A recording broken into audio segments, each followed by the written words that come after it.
कार्तिक महात्म का 16वां अध्याय। यहाँ तक की कथा सुनने के पश्चात महाराज पृथु ने महर्षि नारद को श्रद्धा से प्रणाम कर कहा, हे मामू, कार्तिक मास में भगवान विष्णु की पूजा का महात्म सुनकर मुझे बड़ा आनंद आया। हे ऋषिवर, अब आप यह बताइए कि इस माह में किसी अन्य देवता की पूजा भी होती है? यदि होती है तो उसका क्या विधान है? यह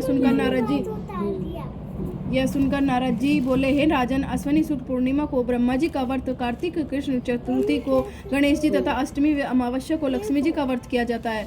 जो कुंवारी कन्या योग्य वर की इच्छा से कार्तिक मास की चतुर्थी को गणेश जी का करक चतुर्थी व्रत करती हैं, उन्हें सुयोग्य वर की प्राप्ति होती है। यदि विवाहित स्त्री इस व्रत को करे तो इसको सुहाग अटल रहता है। हे मामू ने कृपा कर यह बताइए कि इस व्रत के करने की विधि क्या है? हे राजा पृथु ने कहा, राजन, व्रत करने के इच्छुक कन्या अथवा स्त्री को चाहिए कि वह प्रातःकाल स्नान आदि से निवृत्त हो चंदन आदि से गणेश जी की पूजन कर फिर सायकाल से भी श्री गणेश जी का पूजन करके चंद्रमा के उदय होने पर उसे अर्घ्य देवे, तत्पश्चात भोजन ग्रहण करे। हे राजन, सद्वा स्त्रियों को अपने स्वास्थ्य की रक्षा के लिए यह व्रत अवश्य करना चाहिए। अब मैं तुमसे इस व्रत का इतिहास कहता हूँ, ध्यानपूर्वक सुनो। नारद जी ने कहा, प्राचीन काल में भद्रावती नामक एक नगर में सुधर्मा नामक एक राजा था। उसके 4 पुत्र और 1 पुत्री थी। पुत्रों के नाम रविदत्त, सुशर्मा, जयशर्मा और सुशोभन थे और पुत्री का नाम वीरमती था। इस कन्या वीरमती का विवाह देवव्रत नामक युवक से हो गया और दोनों पति पत्नी प्रेम पूर्वक रहने लगे। हे राजन, एक दिन की बात है कि अचानक घर पर ही सांप द्वारा काटे जाने से देवव्रत की मृत्यु हो गई।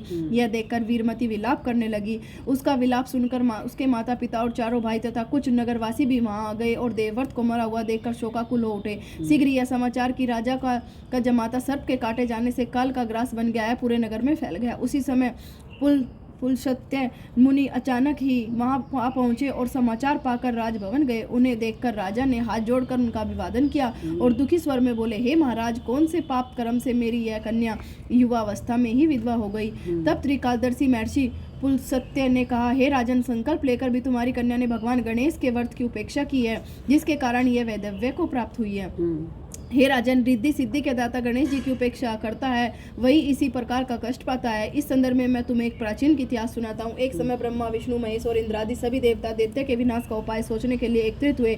उस समय ब्रह्मा जी ने कहा कि गणेश चतुर्थी का व्रत संपूर्ण विपत्तियों का विनाश करने वाला है। तब सब देवताओं ने कार्तिक के कृष्ण पक्ष की चतुर्थी का व्रत किया, जिससे दैत्यों पर विजय प्राप्त हुई। तत्पश्चात सब देवताओं ने गणेश जी से कहा, हे विघ्नहर्ता, आपकी कृपा से हमने विजय प्राप्त की है, अब आप कृपा कर वर मांगिए। तब गणेश जी ने कहा, हे देवो, यह वरदान दो कि जो स्त्री कार्तिक शुक्ल पक्ष की चतुर्थी का व्रत पूरी श्रद्धा और भक्ति से करे, उस पर सभी देवों की कृपा हो और उसका सुहाग चिरंजीवी होवे। देवताओं ने ऐसा ही वरदान दिया, इसलिए हे राजन, यह व्रत सभी सधवा स्त्रियों को करना चाहिए। महर्षि पुलस्त्य जी ने कहा, हे राजन, यदि तुम्हारी पुत्री अभी इस व्रत के करने का संकल्प ले और करे तो इसका पति भी जीवित हो जाएगा। यह कहकर महर्षि पुलस्त्य वहां से प्रस्थान कर गए।